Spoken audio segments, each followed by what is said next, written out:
Now we're going to talk about the EVO system on the Apache sprayers.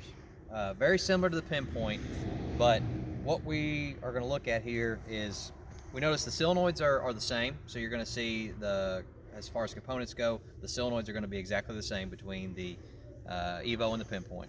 But what we don't have is the valve control module. On this system, we actually have what we call smart drivers. And in a similar fashion, each one of these smart drivers controls a section of nozzles. In this case, it's 8 nozzles on this section, and this smart driver is going to determine the pulse odd and even depending on how the nozzles are plugged in.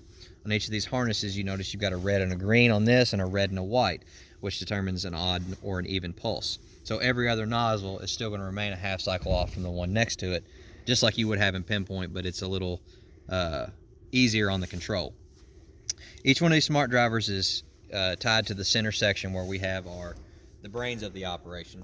As we come down, we're going to do the same thing we did with Pinpoint. We're going to look visually at the machine and make sure that we don't have any harnesses hanging down or anything that could be in a pinch point or a fold joint. But in a similar way, each one of these smart drivers corresponds with a boom section. These are tied in a daisy chain fashion, so in between each smart driver you will have a 6-pin connection tying it to the one previously to it and to the next one, and so on and so forth down the boom. So still have a 9-section machine here, and we're going to walk through and just visually inspect these wires and make sure we don't have any problems. Pay particular attention to the fold joints. We have less harnessing here, but we still have extra harnessing in the fold joints. We want to make sure that nothing's going to get obstructed or pinched or cut in a fold joint. Again, still require the 80 mesh strainers on the machine, so we're going to want to make sure that we have those 80 mesh strainers installed on the machine. And in the same fashion, we want to make sure each one of our nozzle bodies is pointed down, so that way when we do spray with this machine, we are able to do so without any restrictions. You'll notice on this machine we don't have a gateway hub. All of our cable footprint is much smaller with this, and everything on this particular install is done inside the box up there. We still interface with the product controller 2 that's on here, or an RCM if you have a 2021 machine.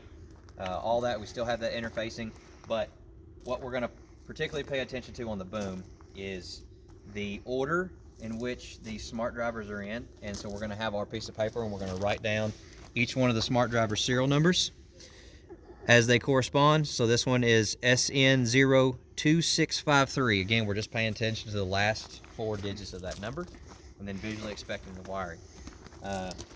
Just make sure that we don't have any loose valves on the machine itself, so that way when we go to spray, everything's buttoned up. Okay, now that we've collected our information and we walked outside on the boom, we're going to look at our EVO display. So what you see on your screen in this green circle is your actual pressure readout. So that's going to be whatever boom pressure is at the time. Currently we don't have the pump on, so we're setting on 2 psi. Our target there, you see the picture with the target on it. That is your target pressure. So ideally when you're spraying, you're going to want to see the green circle match that target pressure. Now that target pressure can be increased in increments of 5. You can also set it to increments of 1 psi or 10 psi. And when you are spraying through the field, again, you can change those increments however you would like. This one is currently set up to 5 psi increments. So when you're spraying, what you want to see is this green circle match the target pressure. Your system duty cycle is going to read out as well when you're spraying. That kind of acts as your speedometer through the field. So as that duty cycle climbs, that will show you when it gets to 100% that you're going at the fastest speed that the tips that you have on the machine will allow. So also you'll see your 9 sections read out here. They will show a representation graphic of duty cycle, and as they get to 100%, say when you're using turn compensation, those sections will turn yellow, indicating that they are at 100%, and they will beep at you as well to let you know that those sections are at 100%, which gives the operator an indication that he needs to make a change of some sort. So going into the menu, we're actually going to hit the menu screen, and you have your creature comforts at the top. You've got your backlight, your alarm volume, You can turn your turn compensation on or off here if you're wanting to do some diagnostics on the machine. Rate sync, that is going to remain on. Your pressure increments, this is where I told you you could change whether you want it to be 1, 5, 10, whatever it is. And then we're going to go down into our advanced menu, hit our check mark. So we've got our system gain and our P&I gain. These are solely dealing with pressure control on the system. So if your pressure is not quite getting on target or it's oscillating, this is where you would make your incremental changes depending on whatever problem you're experiencing on this machine. But specifically, this is going to deal with pressure control only. Scrolling down through some of the more important ones, we've got our valve open time, which is 20 milliseconds. In these machines, that is a standard setting. Again, these displays will come pre-programmed from the factory, so this is mainly just a verification, and the settings will be in your book as to what the settings should be for both the capstan display and the rate controller that you have in the cab. Coming down to our module location menu. So outside, we went through and we collected our information. So this actually came from the factory pre-printed off with your smart driver's location. So section 1 all the way down to section 9 on this machine. And then I went through while we were out there and wrote down the number of nozzles per section. And you'll see why that's important in just a second. So we're going to go through our module location menu, and what we need to do is verify that the serial numbers from the modules match up with the sections that they correspond with. Again, this would all should come pre-programmed, but this is where you would, if you made a change, you would want to register this, and you can move these smart drivers around electronically or physically outside on the boom if you need to. So we verified these are all good. We're going to hit escape. It's going to take us back to our main menu. We're going to go to our section size menu.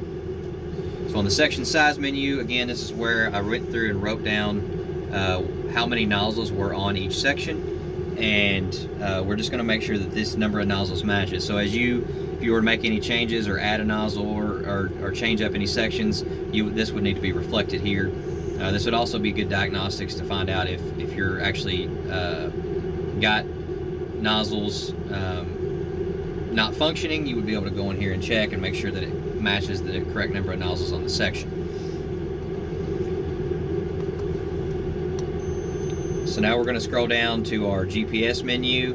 So our GPS source is serial because we have a serial connection in the back of the display here. Boom type is fixed, and our GPS to actual measurement, that's where we would put in an offset if need be. In this particular case, on an RS1, that offset needs to be 0. So in this case, this is set to 0.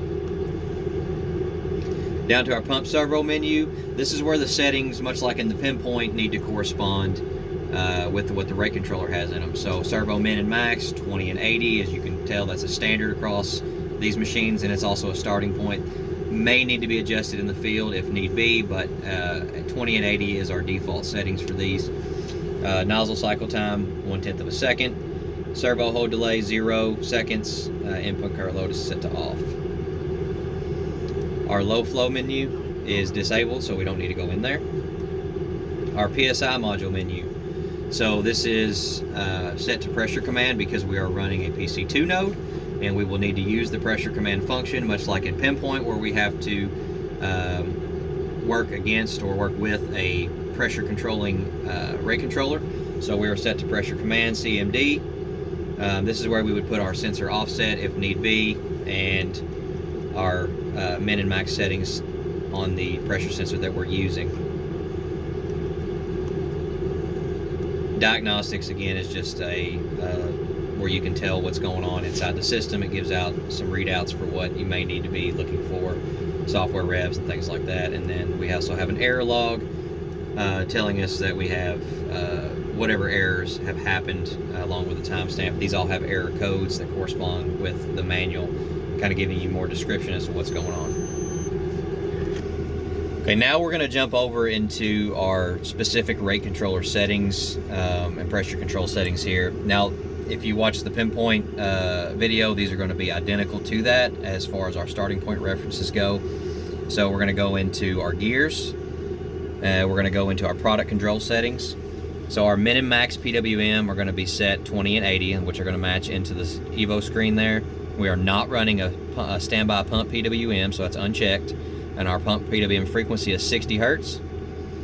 Our flow meter cal in this machine is a 1440, and that needs to be matched whatever it is in the tag. That is not input in our screen because we're not doing individual nozzle control, so therefore we don't need to know that setting. Response sensitivity of 40, deadband of 2, and those are going to be your rate control settings. We'll jump down into our pressure settings. Response rate of 80, min pressure of 10, max pressure of 150 psi. Again, we explain why those are set that way, because we are actively trying to control pressure with a system that is also a pressure control system.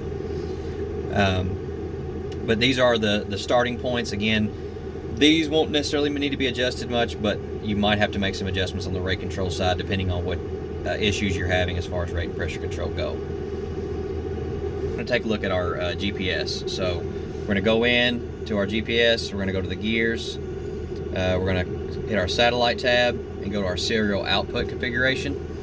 Again, same as the pinpoint, we're going to be GGA, VTG, and ZDA all at 10 hertz. Our baud rate's 115.2. Then we're going to come over to our menu and scroll down to our advanced, and then scroll down to our GPS menu. System diagnostics. Sorry, our system diagnostics. And then we're going to